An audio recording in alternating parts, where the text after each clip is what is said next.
I'm Jim Long, and this is my story.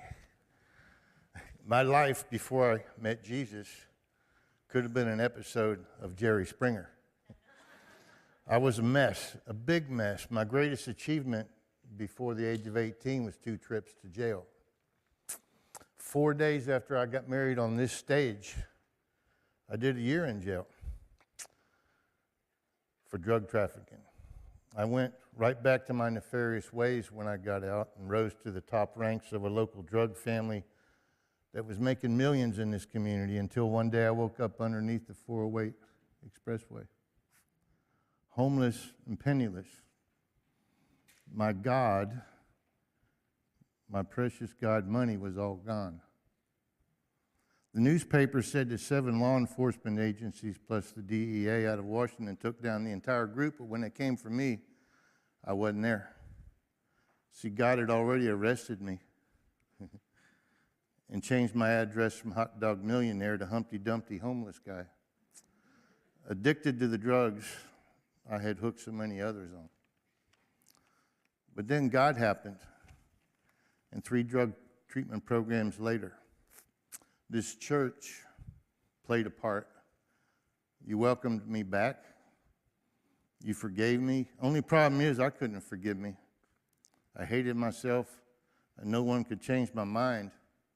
I was successful again, this time legally, but walked around in a cloud of anger and self-hatred and bitterness. Then a man of this church who was bold enough to ask me if I wanted a mentor said we could meet once a week and discuss my problems over a cup of coffee. He too told me that God really loved me and forgave me. Well, I did my best to tell him, no, John, he doesn't, and I can't, and he should have left me under the 408 when he had a chance. But John Anderson was this, where are you at? You here today? I love you, John.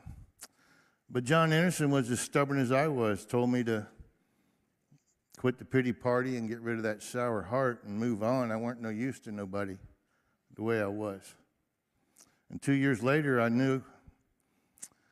before I knew it, I was reading the Bible again, going to church, Sunday school, praying. I was even fasting, this time on purpose.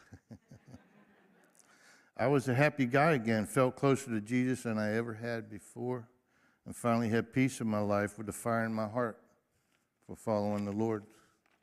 I was asked to join a great organization called the Foundation for Life Ministries. Evidently, the character college I went through was just for that.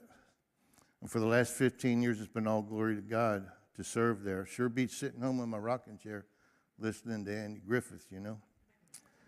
But now I'll leave this world knowing why God rescued a wreck like me.